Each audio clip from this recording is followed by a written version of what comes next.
Hello everyone, welcome to my channel. இந்த video வந்து பாத்தீங்கன்னா நம்ம தமிழ் எலிஜிபிலிட்டி டெஸ்ட்டுக்கான வீடியோ. ஸோ இது வந்து பிஜிடிஆர்பி எழுதுகிற எல்லாத்துக்குமான வீடியோ. ஸோ ஏற்கனவே வந்து நம்ம ஆல்ரெடி ஒரு வீடியோ போஸ்ட் பண்ணியிருந்தோம். அந்த வீடியோவில் வந்து பார்த்தீங்கன்னா எதெல்லாம் நீங்கள் படிக்கணும் அப்படின்றதையும் அதை படிச்சிங்கனாலே உங்களால் குவாலிஃபைங் மார்க் 20 to 25 மார்க்ஸ் உங்களால் கன்ஃபார்மாக வாங்க முடியும் அப்படின்றதையும் நம்ம வந்து பார்த்தோம். ஸோ இந்த வீடியோவில் வந்து பார்த்தீங்கன்னா நம்ம அதில் நான் சொல்லியிருந்தேன் இல்லைங்களா, பாக்ஸ் ஐட்டம்ஸ்லாம் வந்து படிச்சிங்கனாலே அதுலேருந்து ஓரளவுக்கு நிறைய கொஷின்ஸ் வரும் அப்படின்ற மாதிரி. ஸோ அந்த பாக்ஸ் ஐட்டம்ஸ்லாம் எடுத்து ஒரு தனி வீடியோ மாதிரி போட்டிருக்கேன். இதில் வந்து பார்த்தீங்கன்னா 3 பார்ட்ஸாக போட போகிறேன். ஸோ இது ஃபஸ்ட்டு பார்ட் தான், இன்னும் 2 பார்ட் வந்து நான் உங்களுக்கு கொடுக்குறேன். ஸோ மொத்தம் வந்து பார்த்தீங்கன்னா 9 இயல்கள் இருக்குது தமிழில். அதை வந்து 3 இயல்களாக பிரித்து நம்ம வந்து படிக்கலாம். இதை தாண்டி அதுக்கப்புறமா ஒரு இயல்லையும் வந்து என்னென்ன படிக்கணும் அப்படின்றதையும் நான் தனியாக உங்களுக்கு வீடியோஸ் போடுறேன். அண்ட் இதை பார்க்குறப்பயே உங்களுக்கு ப்ரீவியஸ் இயர் கொஷின் பேப்பரில் என்ன வந்திருக்கு, எது வந்திருக்கு இம்பார்ட்டண்ட்டானது அப்படின்றதையும் நான் உங்களுக்கு சொல்கிறேன். இதை எப்படி படிக்கணும் அப்படின்றதையும் சொல்கிறேன். ஸோ இந்த வீடியோ நான் ஏன் மேக் பண்ணுறேன் அப்படின்னா, ஆக்சுவலி நான் தமிழில் எக்ஸ்பர்ட் கிடையாது. பட் தமிழில் வந்து நான் ஸ்கூல்லே ஆகட்டும் காலேஜ்லேயே ஆகட்டும் எல்லாத்துலேயுமே ஃபஸ்ட் மார்க் வாங்கியிருக்கேன். ஸோ அந்த ஒரு இதில் வந்து தமிழில் வந்து நான் எக்ஸ்பர்ட் இல்லைனாலும் நீங்கள் எல்லாருமே வந்துட்டு தமிழ் எலிஜிபிலிட்டி டெஸ்ட்டை பார்த்து ரொம்பவே பயப்படுறீங்க. பட் பயப்படுற அளவுக்கு அது அந்த அளவுக்கு டிஃபிகல்ட் கிடையாது. எனக்கும் I can understand you, I can be on your shoes. ஏன்னா இந்த மற்ற சிலபஸுமே பார்த்தீங்கன்னா எல்லாமே நியூ சிலபஸ், எந்த சப்ஜெக்டாக இருந்தாலுமே எல்லாமே நியூ சிலபஸாக இருக்குது. அதோடு மட்டும் இல்லாமல் எஜுகேஷ்னல் மெத்தடாலஜி அண்ட் ஜிகே இதுவுமே வந்து புதுசாக இருக்குது. நம்ம எதடா படிக்கிறது எதை விடுறது அப்படின்ற மாதிரி இல்லாமல் இந்த இது வந்து உங்களுக்கு வந்து அடுத்த மூவுக்கு போகிறதுக்கே மெயினாக இம்பார்ட்டண்ட்டாக இருக்குது. இதில் நீங்கள் பாஸ் மார்க் எடுத்தீங்கன்னா தான் அடுத்து உங்களோட பேப்பரே வந்து கரெக்ஷனுக்கு போகும் இல்லைங்களா. ஸோ இது வந்து அந்த அளவுக்கு இம்பார்ட்டண்ட்டான திங். ஸோ அதில் நீங்கள் இவ்வளோ கன்ஃபியூஸ் ஆகிக்க வேணாம். ஏன்னா இது கடைசி வரைக்கும் ஓகே நம்ம படித்தது கரெக்டாக இதுலேருந்து கேட்பாங்களா அப்படின்ற மாதிரி நிறைய கன்ஃபியூஷன்ஸ் இருக்கும். ஸோ அதெல்லாம் உங்களுக்கு ஒரு பார்ட் என்னால் முடிஞ்ச வரைக்கும் ஹெல்ப் பண்ணலாம் அப்படின்றதுக்காக தான் இந்த வீடியோஸோட சீரீஸ் நான் போடுறேன். என்னால் முடிஞ்ச வரைக்கும் உங்களுக்கு வந்து தமிழ் எலிஜிபிலிட்டி டெஸ்ட்டில் வந்து ஒரு பாஸ் மார்க் எடுக்கிறதுக்கான பாயிண்ட்ஸ் எல்லாத்தையும் சொல்லிடுறேன். இதை தாண்டி நீங்கள் அதுக்கப்புறமா இது எல்லாத்தையும் கேட்டுட்டு நீங்கள் அதுக்கப்புறமா ஒரு time one time or 2 times வந்து நீங்கள் புக்கை படிச்சிங்கனாலே போதும். நான் சொன்ன பாயிண்ட்ஸ்லாம் மார்க் பண்ணி படிச்சுக்கோங்க. அண்ட் இந்த வீடியோ பார்க்குறப்பயே நீங்கள் ஒரு நோட் எடுத்து அந்த பாயிண்ட்ஸ்லாம் நோட் பண்ணி வச்சுக்கோங்க. ஸோ தட் ஈஸியாக இருக்கும். சப்போஸ் சம்டைம்ஸ் வந்து நமக்கு வந்து படிக்கிற டைம் தாண்டி நிறைய டைம் வந்து நமக்கு வேலை செய்ய வேண்டியிருக்கும், சப்போஸ் ட்ராவல் பண்ண வேண்டியிருக்கும். இந்த மாதிரி சமயத்துலலாம் வந்துட்டு இந்த மாதிரி வீடியோஸ் போட்டு நீங்கள் வந்து அப்படியே கேட்டுகிட்டே இருந்தீங்கனாலே உங்களுக்கு ஓரளவுக்கு ஞாபகம் இருக்கும். அது ஏன்னா நமக்கு ஆப்ஷன்ஸ் மாதிரி தானே கொடுக்க போகிறாங்க. ஸோ அதில் வந்து ஈஸியாக டிக் பண்ணுறதுக்கான உங்களுக்கு மெத்தடும் நான் வந்து சொல்கிறேன். ஸோ வாங்க வீடியோக்குள்ளே போகலாம். ஸோ ஃபர்ஸ்ட் வந்து பார்த்தீங்கன்னா நான் இதில் இருக்க பாக்ஸ்லாம் மட்டும்தான் எடுத்திருக்கேன். அதில் இருக்க இம்பார்ட்டண்ட்டான பாயிண்ட்ஸ் வந்து பக்கத்தில் கொடுத்துருக்கேன். ஸோ இந்த ஆத்தர் வந்து பார்த்தீங்கன்னா தமிழ் திரு ரா இளங்குமரனார் அப்படின்ற ஒரு ஆத்தர்.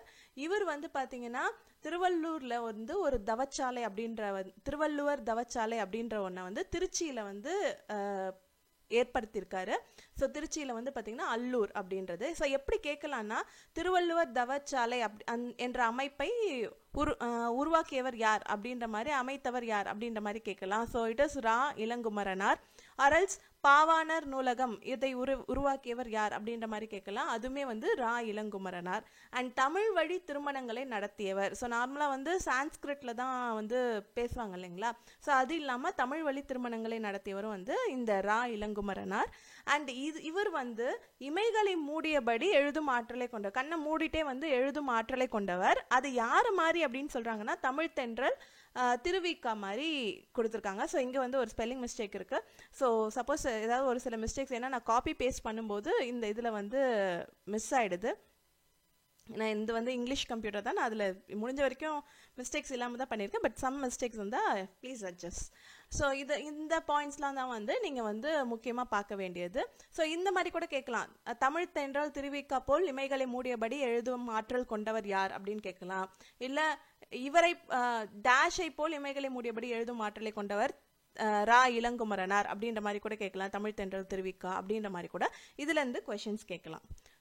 ஸோ நெக்ஸ்ட் வந்து பார்த்தீங்கன்னா இது ரொம்பவே இம்பார்ட்டண்ட்டானது. உலகத்திலேயே ஒரு மொழிக்காக உலக மாநாடு நடத்திய முதல் நாடு மலேசியா.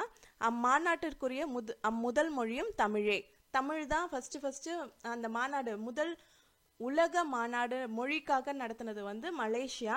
ஸோ எந்த மொழிக்காக நடத்தினாங்க அப்படின்னு பார்த்தீங்கன்னா தமிழுக்காக நடத்தினாங்க. இது வந்து ஒரு கொஷின் கேட்டிருக்காங்க ஆல்ரெடி. அண்ட் இது பார்த்தீங்கன்னா போர்ச்சுகீஸில் இருக்க லிஸ்பன் அப்படின்ற ஒரு பிளேஸில் வந்துட்டு 1554 வந்து கார்டிலா அப்படின்ற ஒரு நேம் கொண்ட ஒரு புக்கை தான் வந்து ஃபஸ்ட்டு தமிழ் மொழியில் வந்து பிரிண்ட் பண்ணாங்க. ஸோ தமிழ் மொழினா தமிழோட லெட்டர்ஸ் இல்லை, பட் எப்படின்னா ரோமன் வரி வடிவில். ஸோ இது நான் அண்டர்ஸ்டாண்ட் பண்ணிக்கிறதுக்கே ரொம்ப நேரம் ஆச்சு. என்னென்னா இப்போ நம்ம தமிழையே வந்து இங்கிலீஷில் டைப் பண்ணுவோம் இல்லைங்களா, இங்கிலீஷில் டைப் பண்ணி தங்கிலீஷ் மாதிரி டைப் பண்ணுவோம் இல்லைங்களா, அந்த மாதிரி தமிழ் லெட்டர்ஸை போர்ச்சுகீஸோட வரி வடிவில் வந்து பிரிண்ட் பண்ணியிருக்காங்க. ஸோ தமிழ் மொழியில் வந்து பிரிண்ட் பண்ண ஃபஸ்ட்டு அவுட் சைட் புக் வந்து பார்த்திங்கன்னா இந்த கார்டிலா அப்படின்றது எங்கன்னு பார்த்தீங்கன்னா போர்ச்சுகீஸ் நாட்டின் லிஸ்பன் நகரில் வந்து பிரிண்ட் பண்ணியிருக்காங்க. ஸோ நெக்ஸ்ட் வந்து பார்த்தீங்கன்னா முதல் தமிழ் கணினி. ஸோ தமிழ் கணினி இதுவுமே வந்து ஒரு கொஷின் கேட்டிருக்காங்க. ஸோ இந்த தமிழ் கணினிக்கு பேர் என்னன்னு வச்சுருக்காங்கன்னா திருவள்ளுவர் அப்படின்ற ஒரு பேர் வச்சுருக்காங்க. ஸோ 1983 தான் வந்து அந்த கணினி வந்து ஒர்க் ஆக ஆரம்பிச்சது. ஸோ இதில் வந்து தமிழ்லேயே வந்து நீங்கள் இப்போ நம்ம இங்கிலீஷில் டைப் பண்ணுறோம் இல்லைங்களா கம்ப்யூட்டரில், அதை தமிழ்லேயே நீங்கள் கொடுத்து தமிழ்லேயே வந்து அதுவுமே வந்து ஆன்சர்ஸ் கொடுக்கும் அந்த மாதிரி. நம்ம நார்மல் கம்ப்யூட்டர்லலாம் வந்துட்டு பார்த்தீங்கன்னா தமிழ் கீபோர்ட் மாதிரி தனியாக தமிழ் ஃபாண்ட்லாம் டவுன்லோட் பண்ணி அந்த மாதிரி தான் டைப் பண்ணுவாங்க. பட் தமிழ் முதல்ல வந்து தமிழ்லேயே டைப் பண்ணி தமிழ்லேயே ஆன்சர்ஸும் கிடைக்கிறது வந்து பார்த்திங்கன்னா இந்த திருவள்ளுவர் அப்படின்ற ஒரு தமிழ் கணினி தான். ஸோ இது வந்து பார்த்திங்கன்னா சென்னை தேனாம்பேட்டையிலிருந்துக்கும் புள்ளி விவரத்துறைக்கும் தலைமைச் செயலகத்துக்கும் நடுவில் வந்து கோப்புகள்னா டாக்குமெண்ட்ஸ் வந்து டிஸ்ட்ரிபியூட் பண்ணுறதுக்கு இந்த டைப் ஆஃப் கம்ப்யூட்டர் தான் வந்து யூஸ் பண்ணாங்க. நெக்ஸ்ட் இது வந்து பார்த்தீங்கன்னா 3 லெசன்ஸ்லேருந்து நான் எடுத்திருக்கேன். ஸோ ஏற்கனவே வந்து நம்ம தமிழ்நாட்டில் இருக்க ஊர்லாம் இருக்குது இல்லைங்களா, அந்த ஊர்லாம் வந்து நம்மளோட பழங்கால இலக்கியங்களில் வந்து யூஸ் பண்ணியிருக்காங்க அந்த ஊரோட பேர். ஸோ அது என்னென்ன அப்படின்னு பார்த்தீங்கன்னா சிறுமலை, அது வந்து திண்டுக்கல் மாவட்டத்தில் இருக்குது. அண்ட் கொல்லிமலை நாமக்கல் மாவட்டத்தில் இருக்குது. அண்ட் உரந்தை, இது திருச்சி உரந்தை அப்படின்றது உறையூர்ன்றது திருச்சி மாவட்டத்தில் இருக்குது. ஸோ இது 3மே வந்து ரொம்ப நமக்கு தெரியும் இல்லைங்களா, சிலப்பதிகாரம், அகநானூறு இதெல்லாம் ரொம்ப பழைய காப்பியங்கள், பழைய இலக்கியங்கள். ஸோ அதில் வந்து இந்த மாதிரி 3 ஊரும் வந்து யூஸ் பண்ணியிருக்காங்க. இது 3மே வந்து நான் வேறு லெசன்லேருந்து எடுத்திருக்கேன். ஸோ அண்ட் வந்து ஹிப்பாலஸ் பருவக்காற்று, இது வந்து ஹிப்பாலஸ் அப்படின்றவர் வந்து ஒரு கிரீக் பர்சன். அந்த பர்சன் வந்து என்ன பண்ணாங்கன்னா அந்த காற்று அடிக்கும் இல்லைங்களா, அதை வச்சு முதல்ல வந்து முசிறி அப்படின்ற ஒரு துறைமுகத்துக்கு வந்து ஈஸியாக சீக்கிரமாக வரதுக்கான ஒரு வேயை கண்டுபிடிச்சாரு.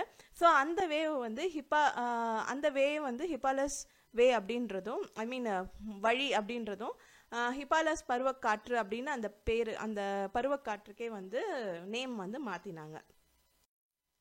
நெக்ஸ்ட் வந்து தாய்லாந்து மன்னரோட முடிசூட்டு விழாக்கு என்னென்ன பாட்டெல்லாம் வந்து யூஸ் பண்ணாங்க பாடினாங்க அப்படின்ற மாதிரி கேட்கலாம். இட் இஸ் திருப்பாவை அண்ட் திருவெம்பாவையும் பாடி முடிசூட்டு விழா நடத்தினாங்க. எந்த நாட்டில் அப்படின்னு பார்த்தீங்கன்னா தாய்லாந்தில் அவரோட மன்னருக்கு. ஸோ இது வந்து இம்பார்ட்டண்ட்டான பாயிண்ட், இது ஒரு கொஷின் பேப்பரில் கேட்டிருந்தாங்க. ஸோ வசன கவிதை அப்படின்னா என்னென்னா நம்ம ப்ரோஸ் மாதிரியே இருக்கும், நம்ம பேசுகிற மாதிரியே இருக்கும், அந்த இதில் கவிதை எழுதுறது. ஃபஸ்ட்டு வந்து இதை யார் யூஸ் பண்ணாங்க தமிழில் அப்படின்னு பார்த்தீங்கன்னா நம்ம பாரதியார் தான் வந்து யூஸ் பண்ணார். இதுதான் வந்து கேட்டிருந்தாங்க. முதல்ல வந்து வசன கவிதையை தமிழில் அறிமுகப்படுத்தியவர் வந்து பாரதியார். இது கண்டிப்பாக கேட்கறதுக்கான சான்ஸ் இருக்குது. அந்த வசன கவிதை தான் வந்து இப்போ இருக்கிற புது கவிதை, அதாவது மாறி இன்னும் கொஞ்சம் அப்டேட் ஆகி இப்போ இருக்க புது கவிதை உருவாகிறதுக்கு காரணமாச்சு. அண்ட் இது பார்த்தீங்கன்னா புயலுக்கு வந்து ஏன் பேர் சூட்டாங்க அப்படின்னா புயலுக்கு முன்னாடியே வந்து அதுக்கான நம்ம சேஃப்டி மெஷர்மெண்ட்ஸ் தான் எடுக்கணும் இல்லைங்களா, அதை மெஷர் பண்ணி நம்ம எல்லா நடவடிக்கைகள் எடுக்கிறதுக்காகவும் மக்கள்கிட்ட சொல்கிறதுக்காகவும் நேம்ஸ் வைக்க ஆரம்பித்தாங்க. 2000 தான் இது வந்து ஸ்டார்ட் பண்ணாங்க. ஸோ அதுக்கு வந்து நிறைய கண்ட்ரீஸ்லேருந்து நேம்ஸ்லாம் வாங்கினாங்க. அந்த கண்ட்ரீஸ் நேம்லாம் இங்கே கொடுத்துருக்காங்க. வங்கதேசம், இந்தியா, மாலத்தீவுகள், மியான்மர், ஓமன், பாகிஸ்தான், இலங்கை, தாய்லாந்து. ஸோ இதில் இந்தியா கொடுத்தது பார்த்தீங்கன்னா இது மெயினாக கேட்கறதுக்கான வாய்ப்பு இருக்கு. அக்னி, ஆகாஷ், பிஜ்லி, ஜல் 4 பூதங்களோட பேரு. இது வந்து ஆல்ரெடி வச்சுட்டாங்க. அண்ட் லெஹர் அப்படின்றது வந்து லாஸ்டா இப்பயும் வச்சிருக்காங்க. இன்னுமேட்டு வர ஒரு சூறாவளிக்கு வந்து புயலுக்கு வந்து வைக்க போற பேர் தான் வந்து மேக், சாகர், வாயு, இது 3 வைக்க போறாங்க. கஜா அப்படின்ற புயல் வந்து அந்த நேம் வந்து ஸ்ரீலங்கா கொடுத்தது. அண்ட் பெய்டி அப்படின்ற பேர் வந்து தாய்லாந்து கொடுத்தது. ஸோ இது வந்து பார்த்தீங்கன்னா இடம்புரி புயல் வலம்புரி புயல்னு கொடுத்துருக்காங்க. ஸோ இதில் வந்து எப்படி புயல் ஃபார்ம் ஆகுது அந்த மாதிரிலாம் தான் கொடுத்துருக்காங்க. பட் நீங்கள் என்ன தெரிஞ்சுக்கணுன்னா 2 வகையான புயல், இருவகை சுழற்சி என்ன, புயலின் இருவகை சுழற்சி என்னன்னு கேட்கலாம். இடம்புரி புயல், வலம்புரி புயல்னு சொல்லலாம். ஸோ இந்த ரெண்டுத்துக்கும் வந்து பார்த்தீங்கன்னா கொரியாலிஸ் அப்படின்ற ஒருத்தரோட பேர் வச்சிருக்காங்க. இவர் எந்த கண்ட்ரின்னு பார்த்தீங்கன்னா பிரெஞ்சு நாட்டை சேர்ந்த கணித வல்லுனர். ஸோ இது மட்டும் தெரிஞ்சுக்கிட்டா போதும். ஸோ 2 வகை சுழற்சி பெயர்கள்னா இளம்புரி, வலம்புரி. ஸோ இது வந்து பார்த்தீங்கன்னா தமிழ் டு இங்கிலீஷ் டிரான்ஸ்லேஷன் இதுவுமே கேட்டிருந்திருக்காங்க. இதுவுமே ரொம்ப முக்கியமானது. அண்ட் இந்த பாட்டு நேம் கொடுத்துருக்காங்க இல்லைங்களா, புக்கோட நேம் இதுவுமே வந்து கேட்டிருந்தாங்க. அதோ அந்த பறவை போல அப்படின்ற புக் நேம் வந்து கேட்டிருந்தாங்க ஒரு கொஷின் பேப்பரில். ஸோ ஸ்டார்ம் அப்படின்னா புயல், டார்னடோனா சூறாவளி, டெம்பஸ்ட்னா பெருங்காற்று, லேண்ட் ப்ரீஸ் நிலக்காற்று, சீ ப்ரீஸ் கடல் காற்று, வேர்ல்வின் சுழல் காற்று. மற்றதெல்லாம் நம்ம கண்டுபிடிச்சிருவோம். டெம்பஸ்ட் அண்ட் டார்னடோ இது மட்டும் பார்த்துக்கோங்க, ஏன்னா இது 2 தான் கன்ஃபியூஸ் ஆகிற மாதிரி இருக்கும். டார்னடோனா சூறாவளி, டெம்பஸ்ட்னா பெருங்காற்று. ஸோ அண்ட் இது பார்த்தீங்கன்னா நம்ம முன்னாடி பழங்காலத்துலலாம் வந்து யாராவது வீட்டுக்கு வந்து வழி அனுப்பணும்னா 7 அடி செஞ்சு பின்னாடி அவங்க கூடவே போய் வழி அனுப்புனாங்க அப்படின்ற மாதிரி சொல்லியிருக்காங்க. ஸோ நெக்ஸ்ட் வந்து அமெரிக்காவின் மினசோட்டா தமிழ் சங்கம் வந்து வாழை இலையில் விருந்து விழா வந்து எவ்ரி இயர் வந்து அவங்க செலிப்ரேட் பண்ணுவாங்க அப்படின்ற மாதிரி சொல்லியிருக்காங்க. ஸோ அமெரிக்கா மினசோட்டா அப்படின்ற பேரை ஞாபகம் வச்சுக்கோங்க. நெக்ஸ்ட் இது வந்து கரிசல் இலக்கியம், ஒரு வட்டார மொழி அப்படின்ற மாதிரி சொல்லுவாங்க இல்லைங்களா. வட்டார மொழி அப்படின்னா ரீஜனல் லாங்குவேஜ். கோயம்புத்தூரில் பேசுகிறவங்க ஒரு மாதிரி பேசுவாங்க, சென்னையில் பேசுகிறவங்க ஒரு மாதிரி பேசுவாங்க, அதுதான் வந்து ரீஜனல் லாங்குவேஜ்னு சொல்லுவோம். ஸோ கோவில்பட்டியை சுற்றி இருக்க சுற்றி வாழ்கிற மக்கள்லாம் வந்து ஒரு விதமான பேச்சு இருக்கும். ஸோ அங்கே தோன்றிய இலக்கிய வடிவத்தை வந்து நம்ம கரிசல் இலக்கியம்னு சொல்லுவோம். ஸோ எந்த ஊரில் கரிசல் இலக்கியம் தோன்றியது அப்படின்னு கேட்கலாம், இல்லையா கோவில்பட்டியில் தோன்றிய இலக்கிய வடிவம் அப்படின்ற மாதிரியும் கேட்கலாம். ஸோ இது 2 தான் இங்கே வந்து முக்கியமான பாயிண்ட்ஸ். அண்ட் இது வந்து வட்டார வழக்கு சொல். ஸோ இங்கே பார்த்தீங்கன்னா அந்த வேர்ட்ஸு அது கோவில்பட்டி அந்த கரிசல் இலக்கியமில் வர வேர்ட்ஸு அதுக்கான ப்ராப்பர் தமிழ் வேர்டு. ஓகேங்களா. ஸோ அது கொடுத்துருந்துருக்காங்க. பாய்ச்சல், பாத்தி, பதனம், கவனமாக, நீத்துப்பாக, மேல்கஞ்சி, கடித்து குடித்தல், வாய் வைத்து குடித்தல், மகுலி, சோற்றுக்கஞ்சி, வரத்துக்காரன், புதியவன், சடைத்து புளித்து, சலிப்பு, அழுக்கம், அழுத்தம், தொலைவட்டியில், தொலைவில். ஸோ இதெல்லாம் தான் வந்து வட்டார வழக்கு சொற்கள். அண்ட் அடுத்து பார்த்தீங்கன்னா கலை சொற்கள். ஸோ இதுவுமே வந்து நம்ம ஓரளவுக்கு கண்டுபிடிச்சிடலாம். செவ்விலக்கியம் கிளாசிக்கல் லிட்ரேச்சர், காப்பிய இலக்கியம், காப்பியம்னா epic, so it is epic literature, பக்தி இலக்கியம் டிவோஷனல் லிட்ரேச்சர், பண்டைய இலக்கியம் ஏன்ஷியன்ட். ஸோ இது 2 தான் வந்து உங்களுக்கு கன்ஃபியூஸ் ஆகும், மற்றது எல்லாமே ஓரளவு கண்டுபிடிச்சிடலாம். வட்டார இலக்கியம் ரீஜனல் லிட்ரேச்சர், நாட்டுப்புற இலக்கியம் ஃபோக் லிட்ரேச்சர், நவீன இலக்கியம் மாடர்ன் லிட்ரேச்சர். ஸோ இதில் செவ்விலக்கியம்னா கிளாசிக்கல் லிட்ரேச்சர், பண்டைய இலக்கியம்னா ஏன்ஷியன் லிட்ரேச்சர். ஸோ இதெல்லாம் தான் பேசிக்காக வந்து நீங்கள் இந்த ஃபஸ்ட்டு 3 இயர்ஸில் படிக்க வேண்டியது. ஸோ இதை தாண்டி ஒரு இயர்லையும் ஃபுல்லாக நீங்கள் உட்காந்து லெசன் ஃபுல்லாக படிக்கணும் அப்படின்ற மாதிரிலாம் தேவை கிடையாது.